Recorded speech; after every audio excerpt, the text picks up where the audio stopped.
It's a calm morning in Wichita City, Kansas State, USA, as our host, Dorothy Muihaki Gadongo McPherson, prepares some breakfast delicacies for the Chums Media crew. This is Dorothy's 40th year in the States, having arrived back in February of 1984. The interesting thing is the US wasn't her first experience venturing beyond borders. I was born in the early 60s, and so we migrated to Uganda probably like maybe 65, something like that. And then we went to Ginger and stayed until like maybe early 70s. Then we came back home. It was very challenging because by then my parents had divorced, and my mom, there's 7 of us, and I'm the oldest. So it was very challenging, there's many times we didn't have food, clothes, stuff like that. But the blessing in disguise is I was a very good student. I was always top of my class. I think it's not that I was a smart student per se, but I could outwork everyone. I worked hard. I studied morning, I studied night, I studied weekend. I just needed a way out. Because, when I looked at my situation in my family, it was a dead end. So I just knew at the back of my mind that education was going to be my way out. This hard work paid off as a young Dorothy excelled, scoring straight A's in all her examinations. But unfortunately, she reached a dead end as she was finalizing her high school education at Njoro Girls.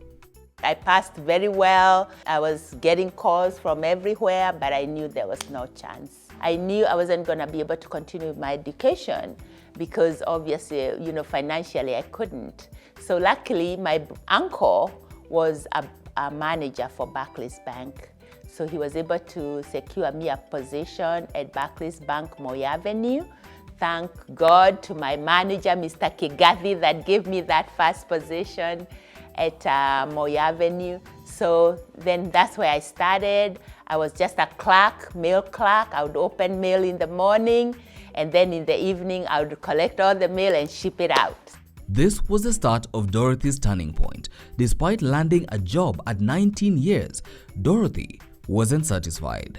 Being that now I had an income, my family depended really on me, the whole family, the seven kids plus mom. Now my little paycheck was not going far, and I would find sometimes by mid-month at a fair sina ya kwenda to go to work. So now I started thinking this is not gonna work, you see. And then I also started, feeling like even in my job I wasn't challenged enough, you see. I felt like, I have more potential than this, and it's not to look down on anybody. It's just like your potential and when you can do more. So I started thinking I need to get out of the country. I didn't know where, but I'm like, I'm gonna get out of the country. So then I started talking to people, and then I decided I'm going to America. So then I started telling everybody I'm going to America, and I didn't even know how. Inspired by this, Dorothy started applying for scholarships abroad, and as luck would have it, she gained admittance to Heston College in Kansas. That is how Dorothy found herself here. It was lonely.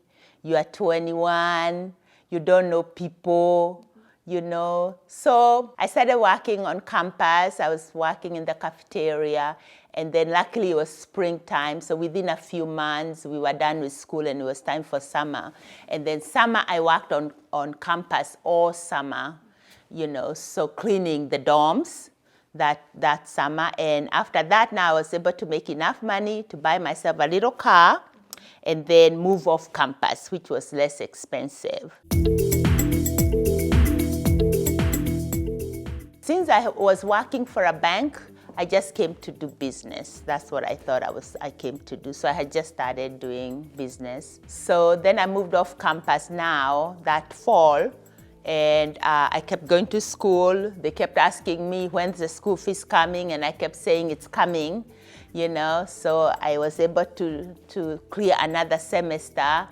And then I took a CNA class to be a certified nurse assistant. And then that December now I was able to get a better paying job a little bit. And better paying means $3.85 per hour. Yes, that's how much we made then. And I started doing my CNA jobs. I worked 16 hours every day.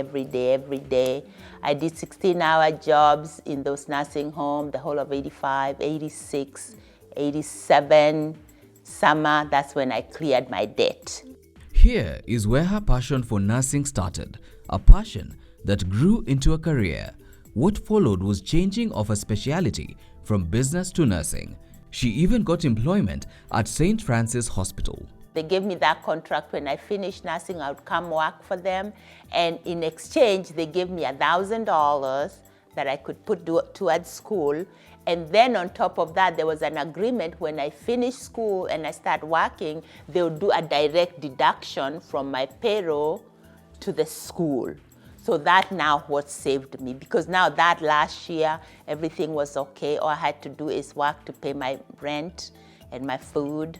And then, and I was able to come down now and concentrate on school, and graduated in 89, finished, passed my boards, praise the Lord, life was good. Yeah, that now changed the trajectory of my life. Despite her good fortunes, life had one more curveball for the Kijabi native. The other issue that came up now at St. Francis, after you finish school as a foreign student, they give you 6 months of practicum. So I had 6 months and I have forgotten.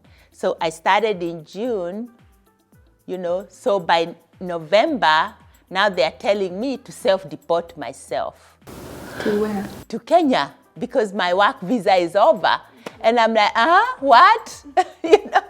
I was like, because I had completely forgotten. I was feeling I'm good, like I was in this high, I was feeling so good about my accomplishment, so I had forgotten that part. So they told me to self-deport.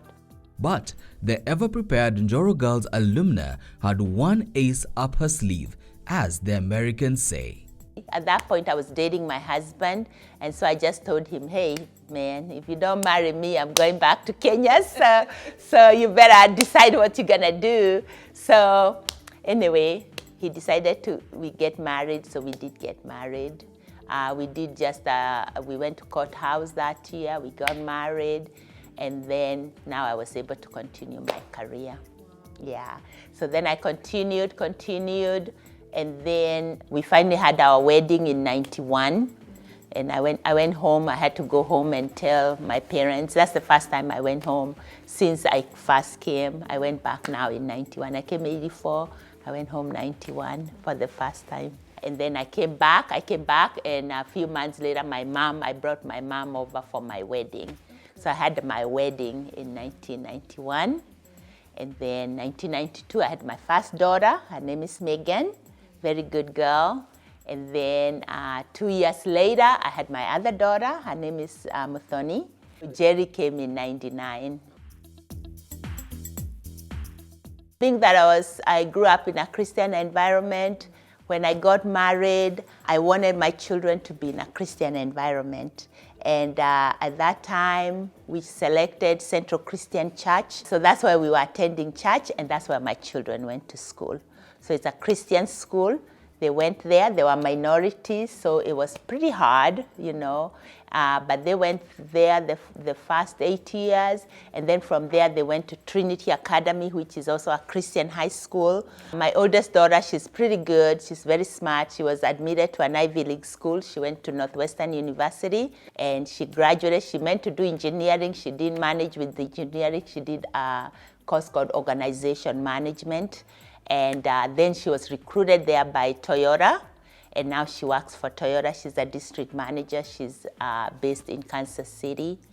And then my middle Mudoni she started in architecture. She's very artsy, and she started in architecture in New York, Platt University. Then from there, after a while, she got tired of it, and then She transferred to Syracuse University in New York, and she graduated with a degree in international relations, and right now she's with me. She works with me. And then my little daughter, the youngest one, she went to school in New York City in a small college called the King's College. It's a Christian school. And then she did journalism, and right now she's working downtown New York for an investment firm. So those are my three daughters. They are beautiful, they are wonderful, and we just love them so much.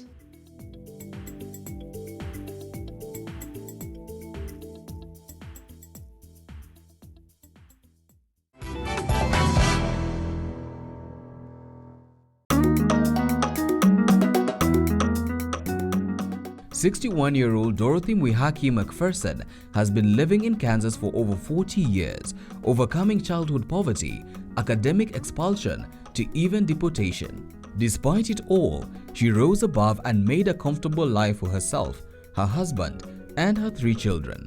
And with roots firmly in the ground, she finally decided it was time to grow professionally. This resulted in the establishment of Progressive Home Health and Hospice. I was a registered nurse, and I worked in the hospital for a little bit. I did med-surg, did ICU, did all that, got really well trained as a nurse. And then I moved from the institutions and started doing home health and hospice. And then that's when I saw the opportunity to do my own. This is our offices, Progressive Home Health and Hospice. This has always been our headquarters here in Wichita, Kansas. And we have 2 offices. This offices here is where we do the financial operations, and that includes the billing, the payroll, the insurances, all that, the computers. Sean is, my husband is the CFO, so he's in charge of all that. And so he operates out of there. So we have a billing person in there. We have all those people in there. Yes. And long time ago, before we went into the technology now, before we were doing documentation on the software, that was the charting. We used to do the paper downstairs, manual, and it was down there, and it was a big production. And when did Progressive begin operations? So Progressive, we incorporated in 1995. Like I said, my daughter, my middle daughter was 1 year, and we started in her bedroom. Oh, it began home? Yes, yes, we did home.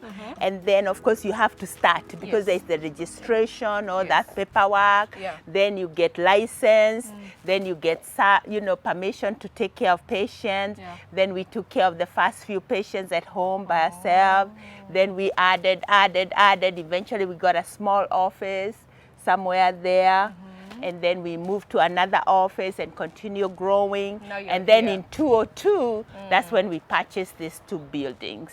No, we purchased this one first. Then after a while, we purchased the other one. Yeah, but in here, this is now where we do all our clinical operation. We go in? Yes.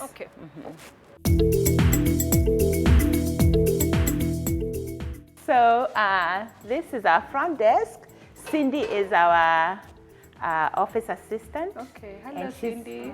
And she's been with us for a long time. How many years, Cindy? Exactly the same as Patty. Oh, over 20 years. Wow. So yeah, so all the funds come here and she distributes it for in the both buildings. And then if there's a call for the nurse, she can call the nurse and page the nurse and those kinds of things. So in here we have our HR department, and we have Betty. She does all the hiring, and we have to stay staffed all the time because patients need help today, not tomorrow. So if you're coming from the hospital today, you need your nurse today.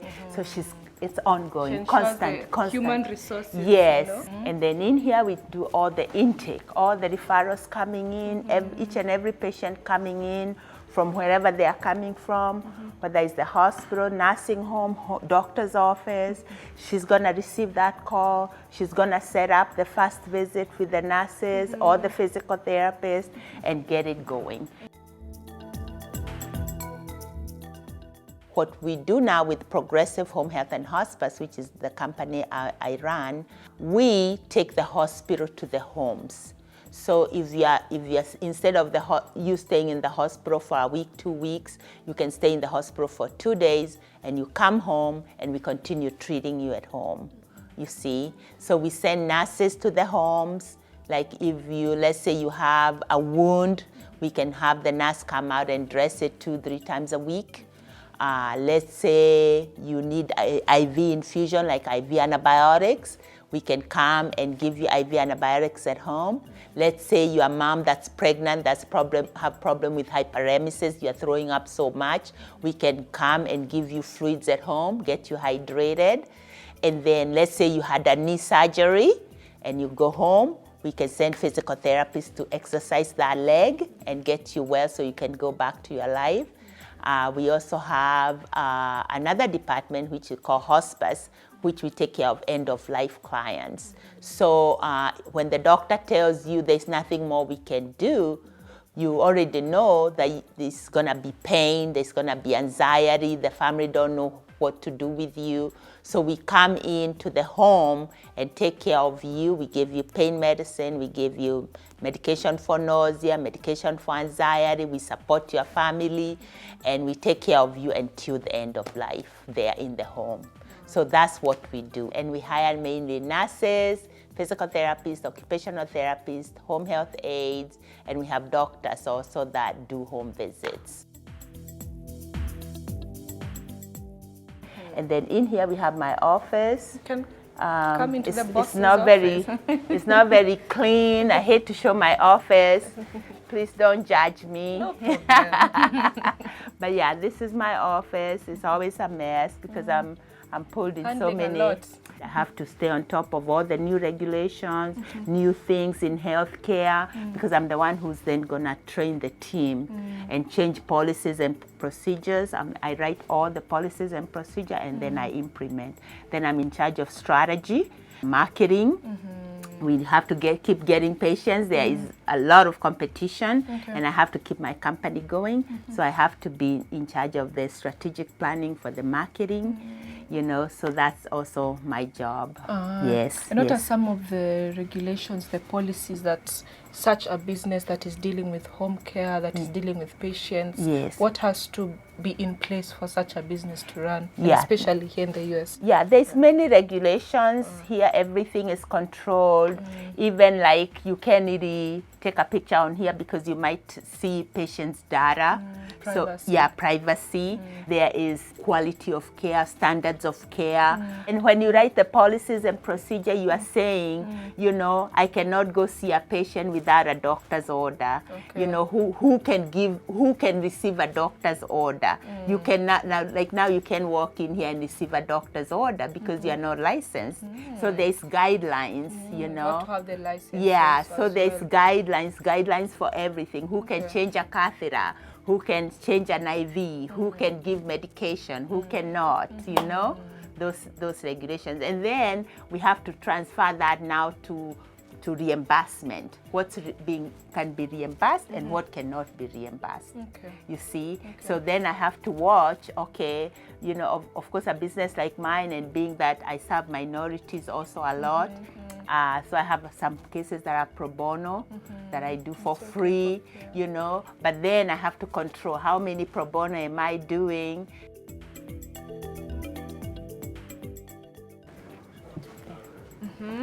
So yeah, so now we are headed to the hospice department. And our hospice department, I think we started 204. In the beginning, we were just doing home health. Then we realized when we did our data analysis that we had a lot of patients that were dying on the home health side without services. So we added our hospice department. That's where we take care of the end of life, you know. Our hospice is the end of life. What is encompassed in this kind of service? So this kind of service, we have nurses that will go to the home. We have home health aides, hospice aides that will go like bathe a patient. We also provide even like DME, like a hospital bed. A lot of symptoms management, because when you are close to death, you're going to have pain. So we do pain control. Then the next thing we worry about is your family member. The family member is feeling so helpless. They know they are losing you. You are in pain. There's nothing they can do. So once we make you comfortable, then we start working with the family. We get the social worker in so they can deal with issues of grief. You know, we deal with issues of preparing, maybe funeral arrangements, you know, maybe doing a do not resuscitate. So when you code, we are not trying to bring you back when we already know you are not gonna get well. Sure. You know, so we facilitate all those. What is your team made up of? How many nurses do you work with? So like we have a team of about 75. At our height, like I said, when my business was so big, we were at 200. For Kansas, we had like 5 branches, and we had 1 branch in Omaha. But now we've sold some of those companies, and we are down now to 75 because I'm getting older and I have to have something I can handle. So now we are down to like about 75, and we have RNs, you know, and we have LPNs. Maybe you can tell us in full what those are. Registered nurses. We have registered nurses who are the top. You know, they have to do all the admission. They have to set up the care plans. Then we have licensed practical nurse that now can look at that care plan and perform care. Then we have hospice aid, home health aides that help bathe the patient, you know, clean the patient, you know. Then we have physical therapists. We have a few of those. We have occupational therapists and occupational therapy assistants, you know, physical therapy assistants, you know. Then, of course, we have the social worker, we have the chaplain, you know, those. So and then we have office people, like all the office people I've told you. So now we have a team of about 75. Then we have people that have to be on call because we are required by law to be on call 24/7. Like you. Yeah, like now where I come in is when we don't have people, then I have to answer. I'm always the final call. So I'm always on call, you know. But yeah, that's what we have. And we've been servicing now this Wichita community, like I said, since 1995. Dorothy is clearly living her American dream, a dream that was years in the making and one that she has been protecting tooth and nail. A lot of challenges, you know, the competition is steep to get the patient, is, you know, like we have to really work on the marketing. Then the shortage of nurses, especially now with the COVID, all the nurses have gone to the hospital where they're getting big money, and we are a small organization, like we can compete. So then you find you don't have, you know, the staff you need to provide care. And like I said, if you're a patient that's dying today, I need the nurse today, not tomorrow. Who would have thought that this once troubled daughter of Kiambu would achieve so much with so little? Dorothy is definitely proud of all she has accomplished, but for her, what brings the most joy is serving her fellow man. The highlights are the satisfaction you get. You know, like now I have to be out there and be the face of the company. And so I have to make sure like I'm in the business world and I'm out there and I'm presenting the company. And there's satisfaction that comes from knowing that you're providing a good service to your patient. And then you build relationship with the doctors and you're part of the team. You know, so we've been providing services, we've been caring. We care for up to 1,000 patients a year, you know, in our company.